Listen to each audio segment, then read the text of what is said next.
Welcome back to my channel. Today's video is all about DIY gifts, and I've actually got 4 DIY gifts, but one of them is actually my gift to you because I'm offering you free printables. So if this is your first time watching, please don't forget to like, subscribe, and comment below as to which was your favorite DIY. Let's get into it. For these hot chocolate bombs, you're going to need some silicone molds. I'm using ice molds, but you could also use some tea cake molds. I think that's what they're called. Some marshmallows, sprinkles, hot chocolate, chocolate chips, as well as baking chocolate. So the first step is to melt your chocolate. I did this over the stove, but you can definitely do this using your microwave as well. Unfortunately, my chocolate was too hot and was then too runny.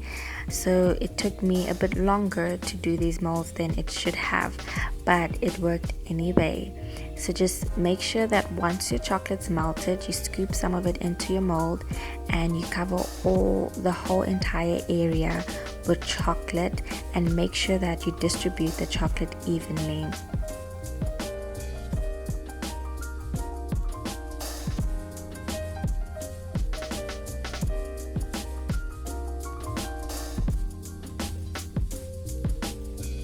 I then repeated the same process with white chocolate, and as you can see here, I was just gently spinning around the mold just to ensure that the chocolate is covering the whole entire mold evenly, and I did this because my chocolate was runny.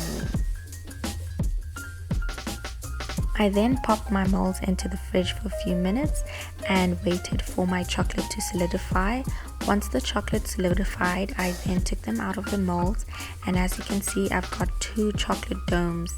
I then pour in some of my hot chocolate powder, and I then added in a few marshmallows as well.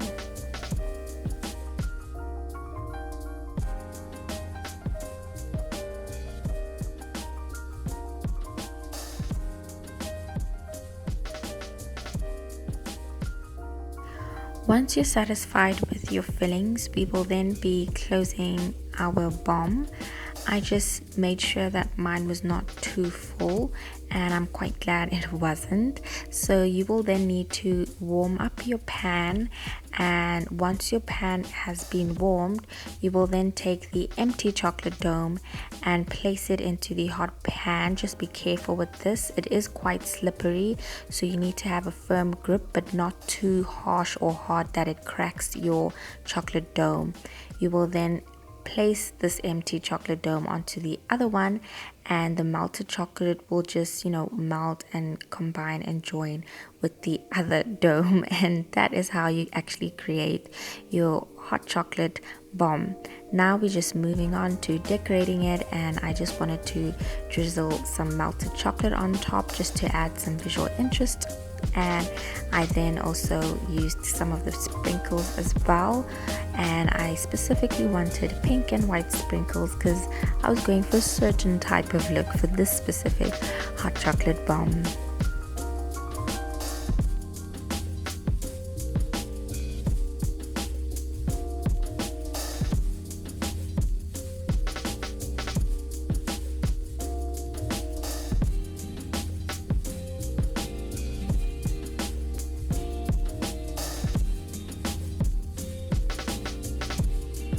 These were so fun to make, and I definitely think anyone would love to have this as a gift.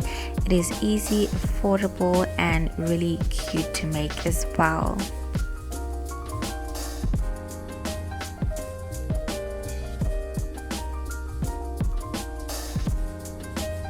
And here's the hot chocolate bomb in action. You just put it in your mug. Please use a bigger mug than this one, and then you just pour your hot milk over the hot chocolate bomb and wait for it to explode. It's similar to a bath bomb, and it's actually quite magical to watch.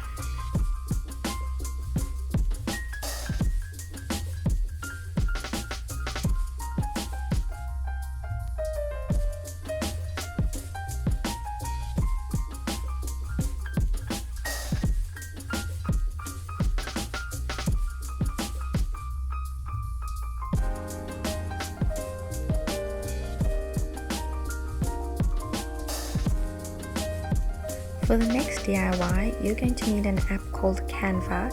You can simply download this on App Store or on Google Play Store, and it's really easy to use.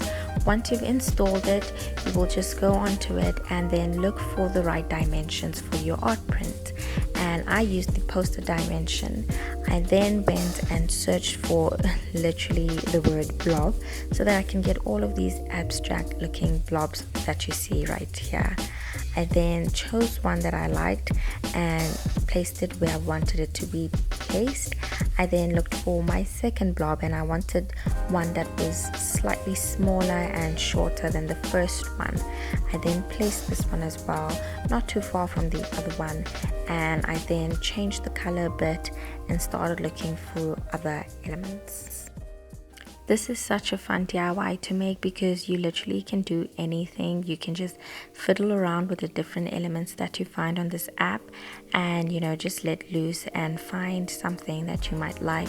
Think about the space that you're trying to decorate, or think about the person that you're trying to give this gift to. Think about their favorite colors and what are they into. Are they into botanical arts, or are they into abstract art? Are they into modern art?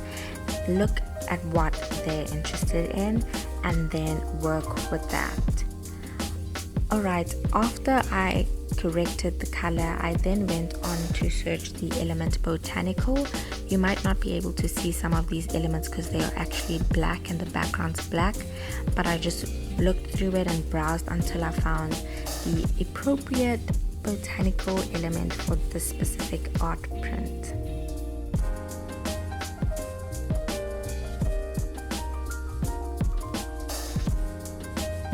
So I made 3 art print designs using the same concept, and these were the gifts I actually mentioned earlier on. I would like to gift anyone watching this with these art prints because they were so easy to make, and although you can make them yourself, you might just want to download these ones. And if that's what you want to do, just click in the description box and go to the link that says something about landing page, and you'll be able to download these 3 designs and print them wherever you want. I would advise you to put them in a nice frame, a black frame, a wood frame, a gold frame, whatever frame that goes with your design or space, or the frame you think would be appropriate for a gift. This was the easiest gift to actually make. All you need is a muffin mix or cookie instant mix, some chocolate chips, sprinkles, a glass jar, and some decorations.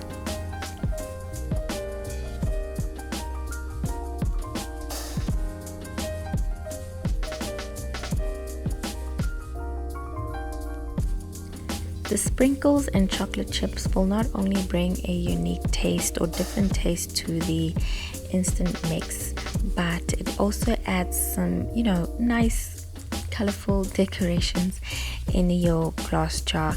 And so I started off with a layer of chocolate chips and sprinkles before I poured in half of the muffin mix into the glass jar. You will note that I actually did not add in a lot of chocolate chips and sprinkles, but that's because I don't want to put in too much. I just want to put enough for decoration purposes, but also to add a little bit more of flavor in the actual recipe.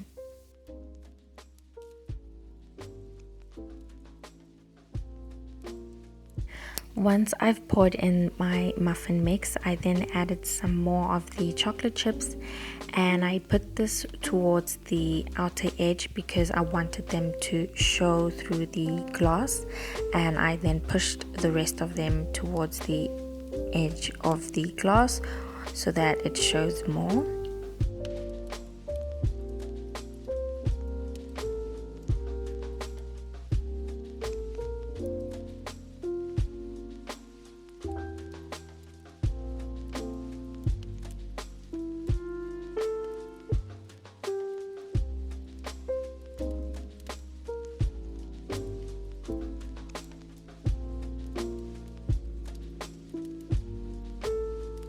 I then added some sprinkles on top of the chocolate chip so that my jar looks more colorful and playful as well, because I am gifting this to a young person who is really into baking.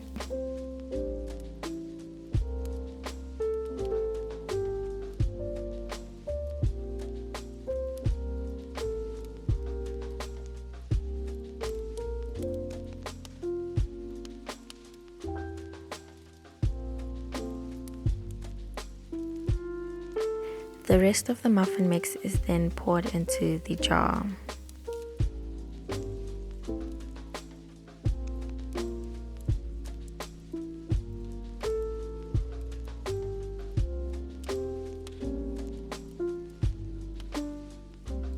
Just make sure to shake your jar a bit just to even out all the ingredients so that when you create your different layers it looks uniform, neat, and you have straight lines going across the jar.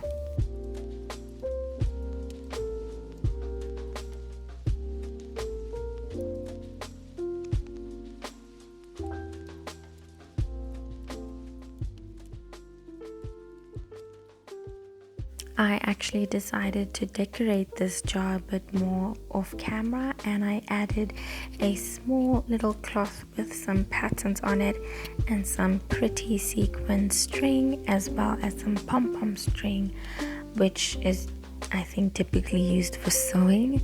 I added that onto my jar just to make it look a bit more cute, and I then had to write down the instructions or the way to make the cookies out of this. So my hack is actually that you can turn your instant muffin mix into cookies by just simply adding 2 eggs and some oil. I don't remember actually how much oil but yeah, that's actually what I'm writing down here.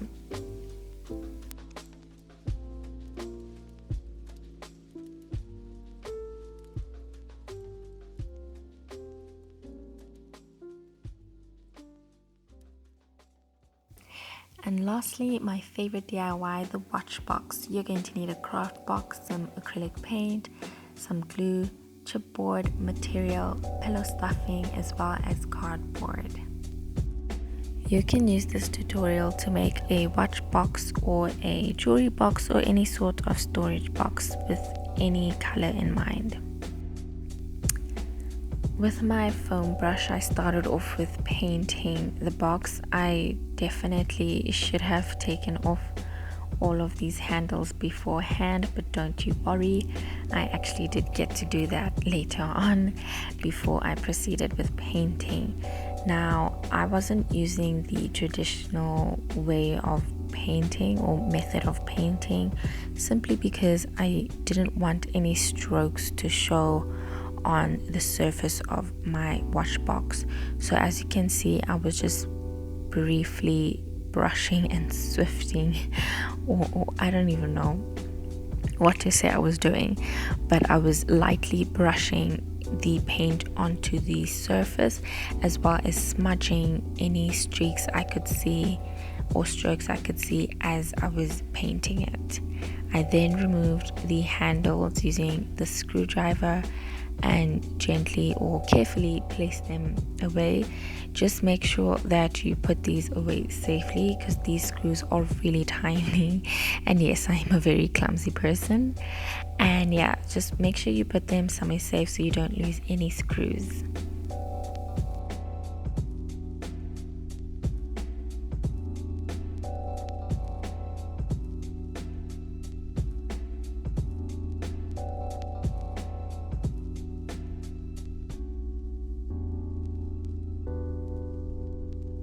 Once everything was removed, it was definitely easier to paint the box. And you know, I find painting so relaxing. I could have done this specific task all day long. The top area of the box had this ribbed detail on it, or where it had these ridges, and I wanted to leave these ridges unpainted and exposed and just paint on top. It was quite tricky, so I had to take my time with it, but it was so worth it afterwards because it really made the detail pop even more.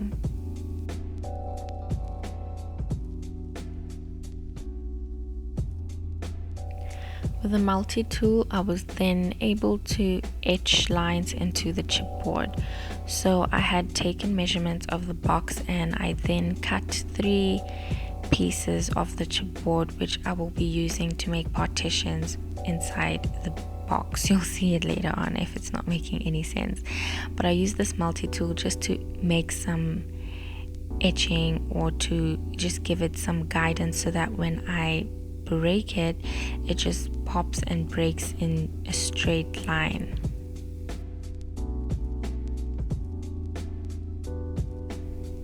I then picked up the closest tool, which was my nail file, and I used it to file or sand down the edges.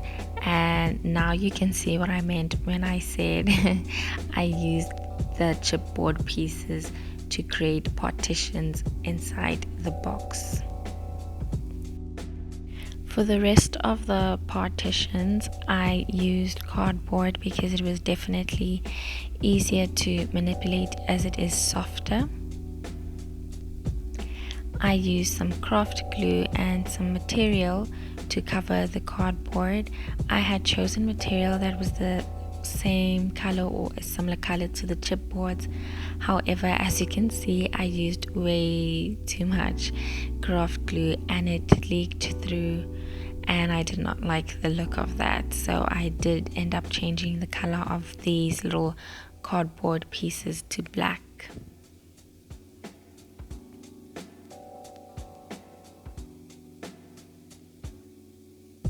I cut the excess material and left the cardboard pieces to dry overnight.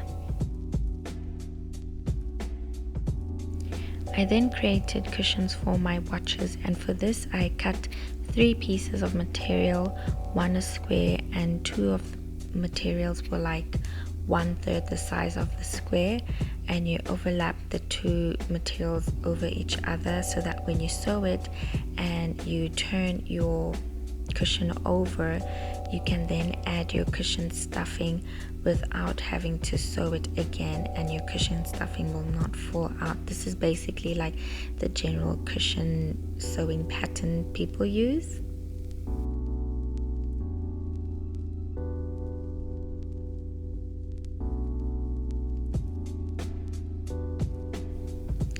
I turned my cushion over to the right side and added some cushion stuffing. I must say this was challenging, but it was so fun to make and they looked so cute afterwards. I might actually make a bigger version of this one day.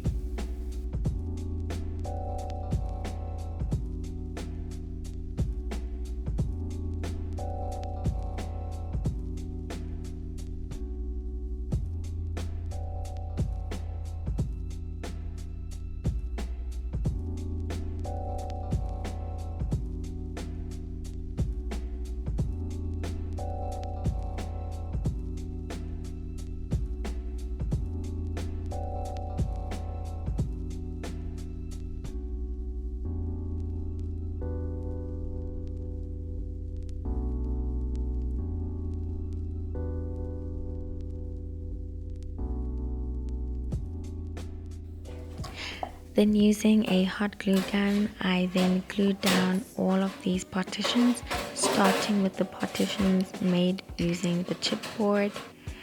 This is to ensure that it stays in place.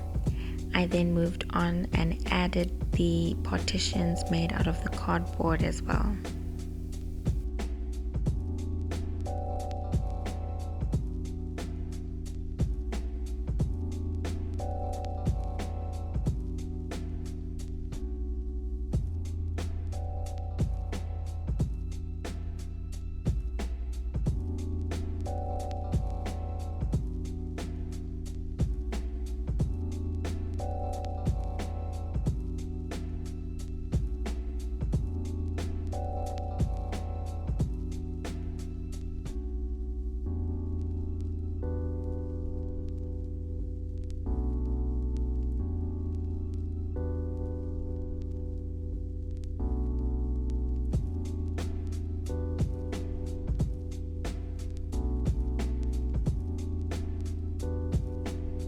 So I wanted this watch box to look profesh and really nice and well finished, so I added a piece of faux leather material on the top section of the box.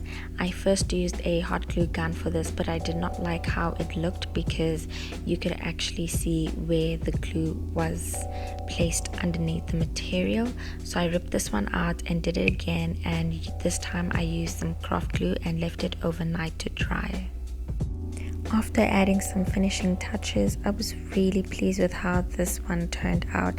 I really liked how great it looked with the leather, denim and the wood elements as well.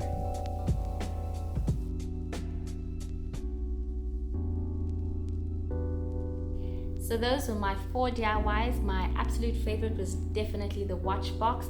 Second came the art prints. Third, the hot chocolate bombs. And lastly, the cookie mix.